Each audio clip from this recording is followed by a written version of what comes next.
कवितार शीर्षक घायला महाबल। कवि वासुदेव सुनानी। सी आग परी शांत शिष्ट हो रही तेणु बोल मानुनी। बोधे चक्रांत को चिनी पकईला कि कण सुधु घायला महाबलटे पाल्टी गलानी। भोक शोषर तीक्ष्ण कषण तैयारी करिछि दांत। अस्पृश्यतार जलंत निआरे जलई जलई पजई रखिछि नख। एपरिकी मला गोरुर भी मांस खाई सिद्ध करिछि तम गहन बंचिबार डहक विकल।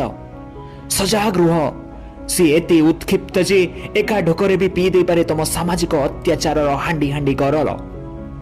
बंद करि दे पारे अयसरे लुचि लुचि धरुथिबा तम सुविधा सुजोगर मागोर सेउल। फटई दे पारे तम घरे बाजुथिबा अहरह अहंकारर मर्दल। आ उजुड़े भी दे पारे मद मांस मैथुन रे उछुलुथिबा तम झकमक महल। अतएव जाति धर्म अर्थनीतिर छद्म खोल पर निजको किछि काल सुरक्षित रखिबार अछि। जदि पुरुष पुरुष धरी तमर चक्रांत को ठीक ठीक संभाल। से अनार्य अस्पृश्य तम चतुरपण को चिन्ही पकईला कि कण एबे पाल्टी जाइछि खांटी एक घायला महाबल।